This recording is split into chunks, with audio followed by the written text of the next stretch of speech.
জয়া আহসানকে আপনার কাছে অভিনেত্রী হিসেবে উনি যে ৪-৫ বার জাতীয় পুরস্কার পেয়েছেন, কি বলবেন? জাতীয় পুরস্কার তো আসলে ভীষণভাবে প্রশ্নবিদ্ধ।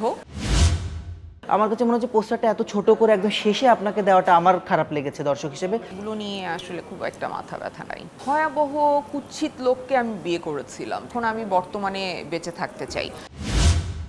সুপ্রিয় দর্শক, সবাইকে স্বাগত জানাচ্ছি। আমি মাসিদ রনক। ঈদের আড্ডা, তাই আমার সাথে আজকে বিশেষ একজন অতিথি আছেন।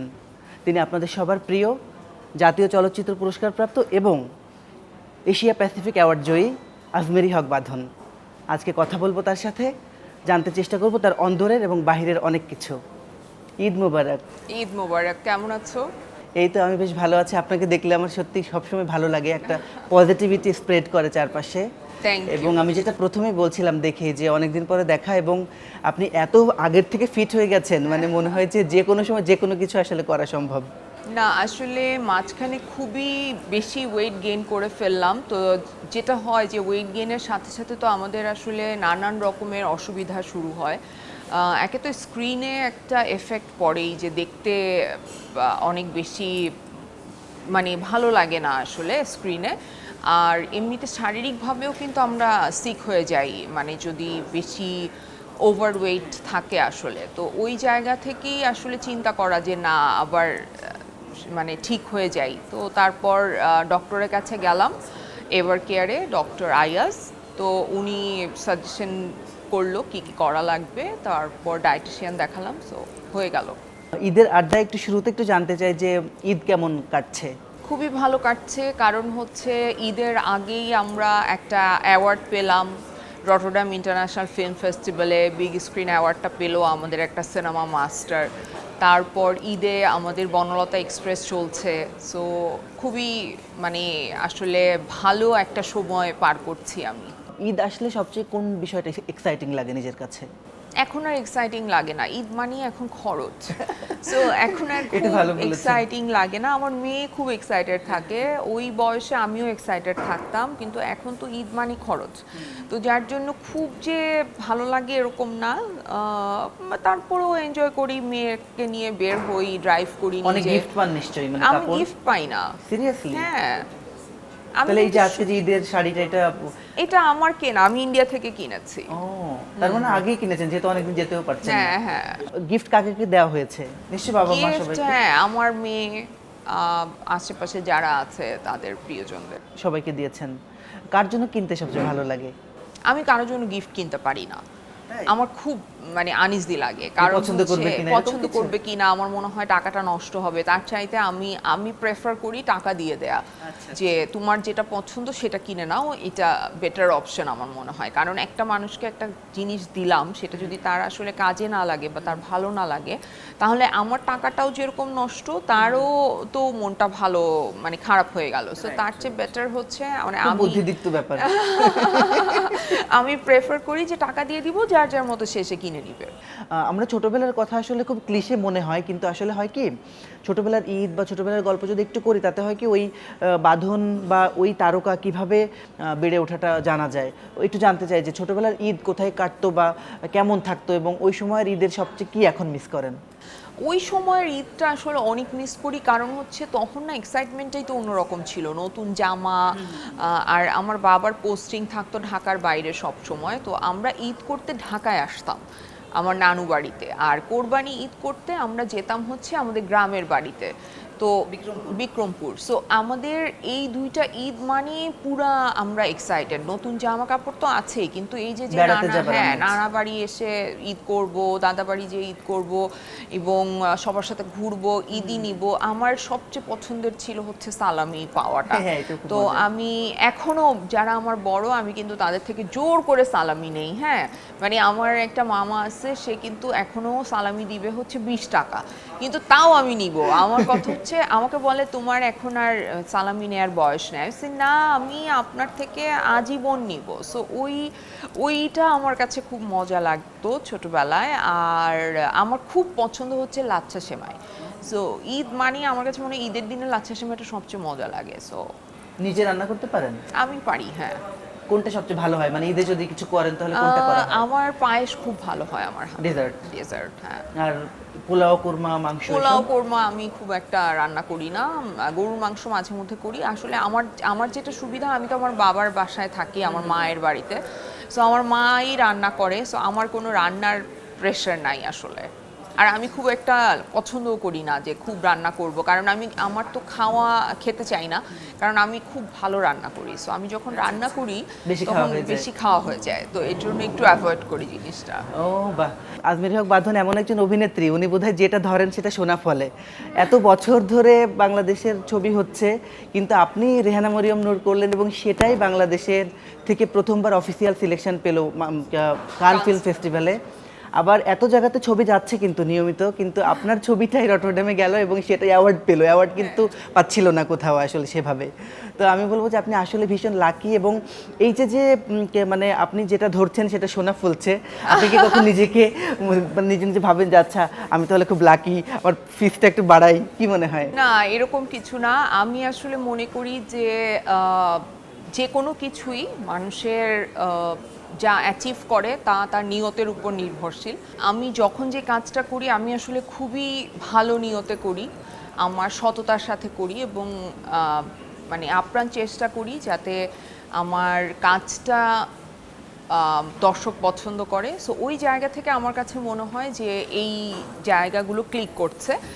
আর আরেকটা কাজও করেছি, ডিফিকাল্ট ব্রাইড। আমি আশা করছি যে ওইটাও খুব ভালো একটা ফেস্টিভ্যালে আসলে মেইন কম্পিটিশনে ইনশাল্লাহ সিলেক্ট হবে। ডিফিকাল্ট ব্রাইডসের যেটা আমরা শুনলাম যে ছবিটা মুক্তির আগেই অনেক টাকা অলরেডি প্রডিউসারের হাতে চলে এসেছে, এবং এটা বিশাল ব্যাপার, কারণ একটা নারী প্রধান ছবি। এবং আমি যদি বলি যে প্রধান চরিত্রে যিনি আছেন একেবারেই নতুন, আমি একদম শুনলাম নতুন, হ্যাঁ। এবং আপনারা সাপোর্ট করেছেন যার যার জায়গা থেকে, মানে নিজেদের ক্যামিও রোলের মাধ্যমে। তো তারপরেও এরকম একটা অর্জন, এটা বিশাল ব্যাপার। আর রুবায়েত আপা আসলেই খুব ভালো নির্মাতা, আমাদের সবার প্রিয়। ওই ছবির জন্য শুভকামনা থাকলো।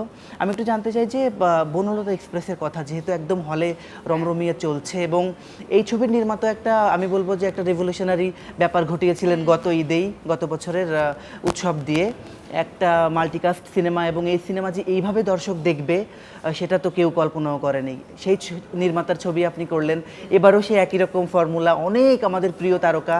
আপনি আসলে ছবিটা উৎসবের সফলতা পেয়েছে বলে রাজি হলেন, নাকি আসলে গল্পটা, বা আপনি যেহেতু হুমায়ুন স্যারের আসলেই অসম্ভব ভক্ত ছিলেন, সব মিলে কোনটার জন্য রাজি হওয়া? প্রথমত তানিম আমার কাছে আসছে কিন্তু একদম লাস্ট মোমেন্টে। এই ক্যারেক্টারে ও অন্য কাউকে কাস্ট করেছিল। ও তাই নাকি? হ্যাঁ, সো আমার এটা আপনি কোথাও বলেননি বোধহয়? আমি বলেছেন? বলেছি, আচ্ছা, হ্যাঁ আচ্ছা। হ্যাঁ। তো অন্য আরেকজনকে কাস্ট করেছিল, তো কোনো কারণে তার সাথে কাজটা হয়নি। তো তানিম আমাকে মানে 10-12 দিন আগে ফোন করেছে যে বাঁধন, আমি একটা কাজ করছি, তো তোমাকে একটা ক্যারেক্টারে চিন্তা করেছি। তো আমি গল্পটা পড়লাম, গল্পটা পড়ে তখনও বলে নাই কোন ক্যারেক্টার, কিন্তু যে ক্যারেক্টারটাই আমি চিন্তা করেছি যে হয়তো এই ক্যারেক্টারটাই ও আমাকে কাস্ট করতে চায়, তখন দেখলাম যে হ্যাঁ সত্যি ওই ক্যারেক্টারই কাস্ট করেছে। আমার তানিমের সাথে কাজ করার কথা গত 2-3 বছর থেকে, মানে ওর সাথে আমরা অনেক কিছু প্ল্যান করেছি, কিন্তু আলটিমেটলি যে কাজটা হয় নাই। ওয়েবের কাজ আই থিঙ্ক। ওয়েভের কাজ, একটা ফিল্মেরও কথা হয়েছিল, সো ওইটাও হয় নাই, ওই ফিল্মটাও করেন নাই। হ্যাঁ, ওর সাথে কাজ করার একটা ইচ্ছা তো ছিলই। তারপরে উৎসব যেইভাবে আসলে সফল হয়েছে এবং যেইভাবে আসলে ও স্ক্রিনে মানে ওর গল্পটাকে দেখিয়েছে, আমার ভীষণ ভালো লেগেছে। আর হুমায়ুন আহমেদ স্যারের তো আমি ভক্ত, তুমি জানো যে স্যারের জন্য আমি লাক্স চ্যানেলে সুপারস্টারের নাম লিখিয়েছিলাম। হ্যাঁ, এবং ওনার সঙ্গে কাজও করেছিলেন আপনি পরে। আমি প্রায় 2-2.5 বছর কাজ করেছি।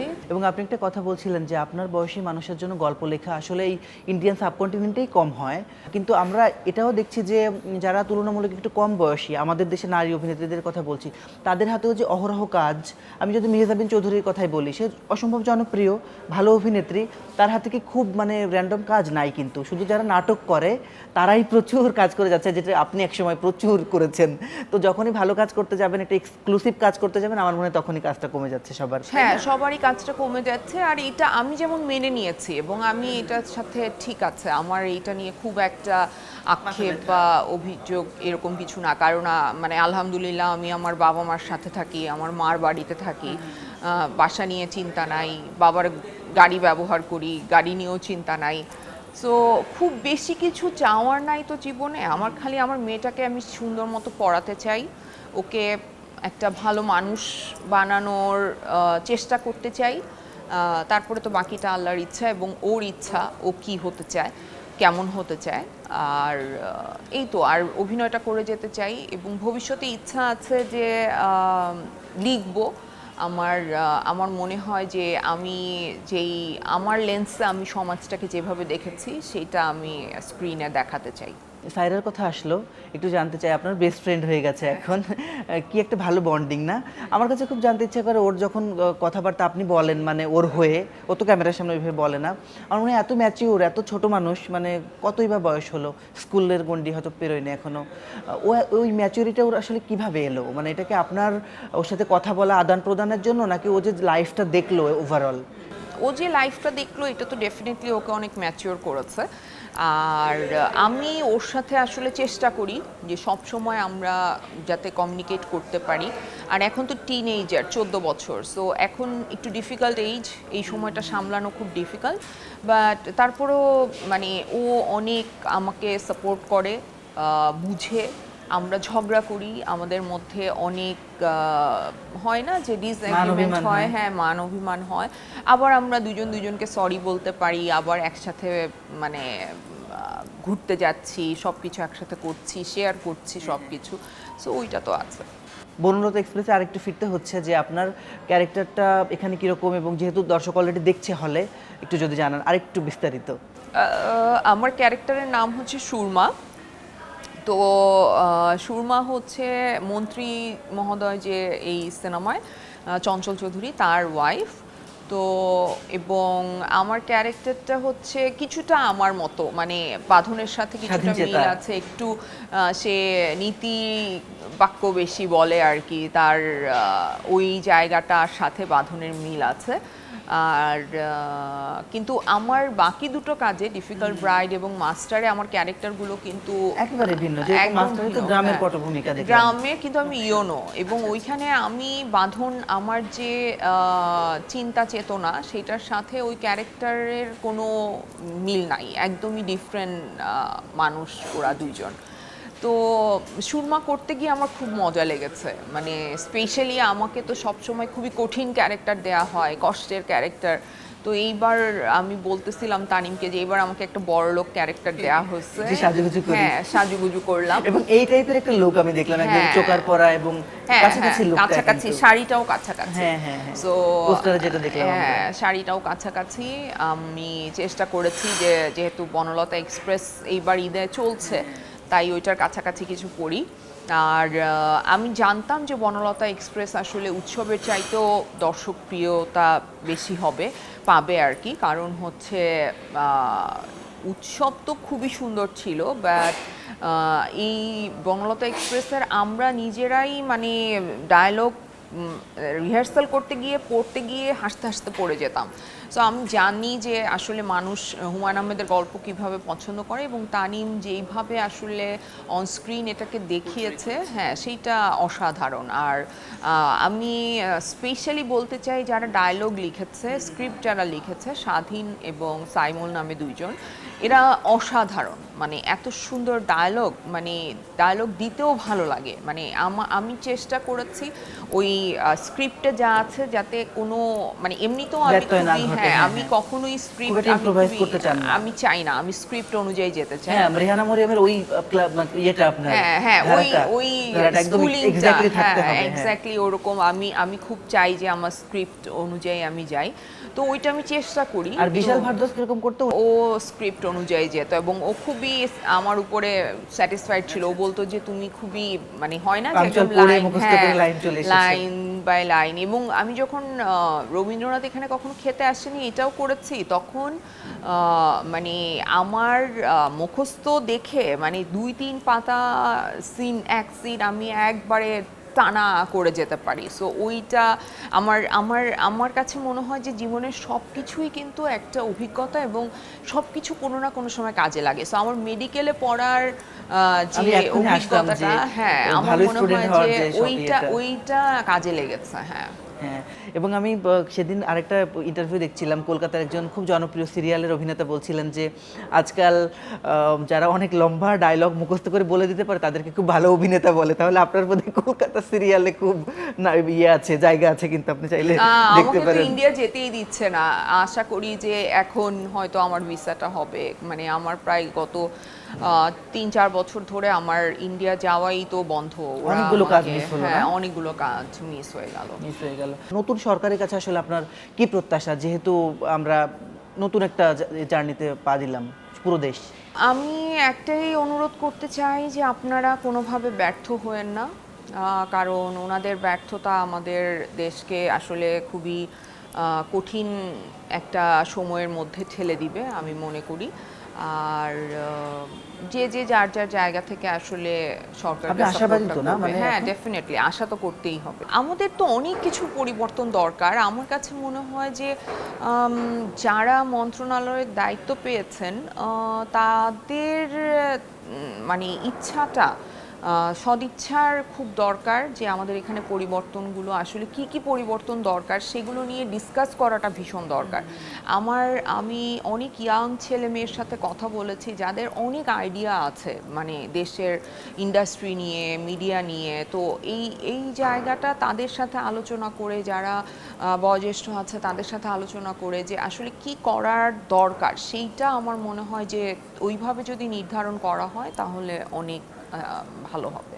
জীবন এখন কেমন যাচ্ছে? আপনি বলছিলেন যে আমাকে তো কোনো ছেলে অফার করছে না, মানে হ্যাঁ। জীবন সঙ্গী হবার বা প্রেমের, হ্যাঁ। এখনো কি সেরকম আছে নাকি কেউ জুটলো?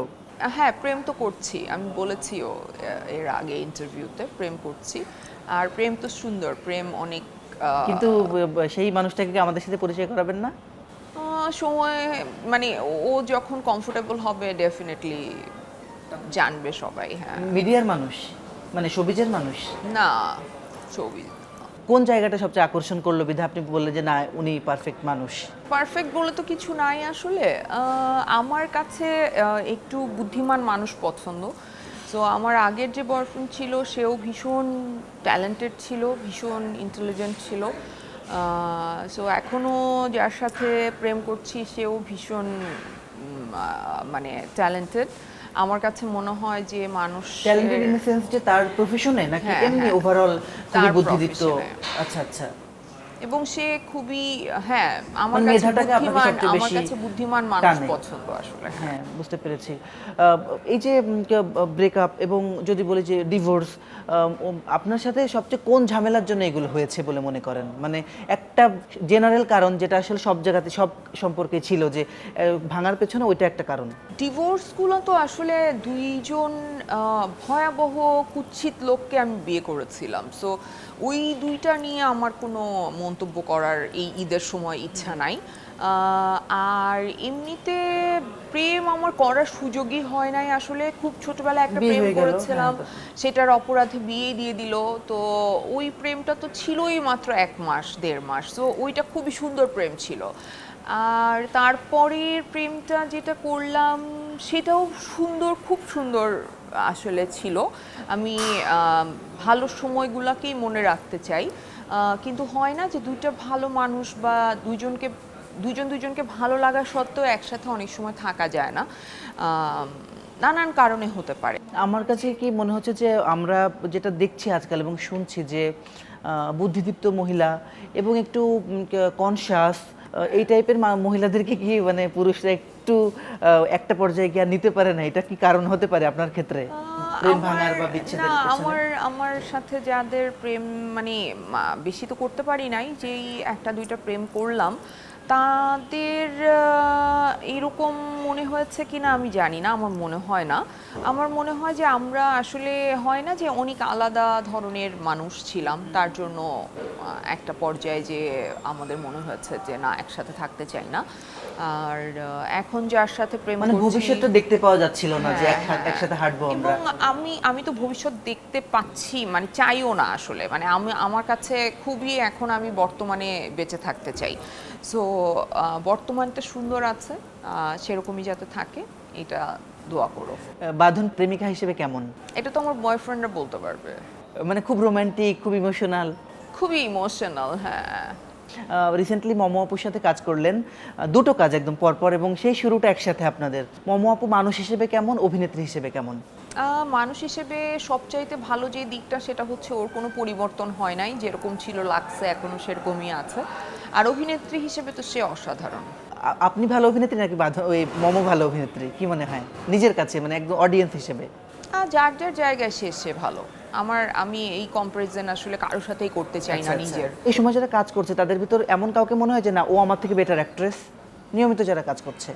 আমার তো সবার অ্যাক্টিংই মোটামুটি ভালো লাগে। রিসেন্ট আমি একটা কাজ দেখেছি সাবা মেহজাবিনের, ওইটা আমার কাছে খুব অসাধারণ লেগেছে। হ্যাঁ, আমি জানি যে আপনি মেহজাবিনের কাজ পছন্দ করেন, এর আগেও আপনার সাথে আমার একাধিকবার এটা নিয়ে কথা হচ্ছিল। এবার যদি একটু বলি যে জয়া আহসানকে আপনার কাছে কিভাবে মূল্যায়ন, মানে অভিনেত্রী হিসেবে উনি যে 4-5 বার জাতীয় পুরস্কার পেয়েছেন, কি বলবেন? জাতীয় পুরস্কার তো আসলে ভীষণভাবে প্রশ্নবিদ্ধ, ওইটা নিয়ে আমি কিছু বলতে চাই না, বাট সে যেভাবে আসলে তার জীবনটাকে যাপন করেছেন বা যেই পর্যায়ে নিজেকে নিয়ে এসেছেন সেটার জন্য তাকে অবশ্যই আমি সাধুবাদ জানাই। আমি এবার যদি আসি রেজওয়ান শাহরিয়ার সুমিত, তার সাথে আপনার একটা ব্যাকগ্রাউন্ড আছে। আপনি যে বছর ন্যাশনাল অ্যাওয়ার্ড পেলেন, ওই একই বছরে নোনা জলের কাব্যের জন্য তার সিনেমার একজন অভিনেত্রী মাত্র 15 মিনিটের রোল করে আপনার সাথে যৌথভাবে নমিনেশন অ্যাওয়ার্ড পেয়েছিল।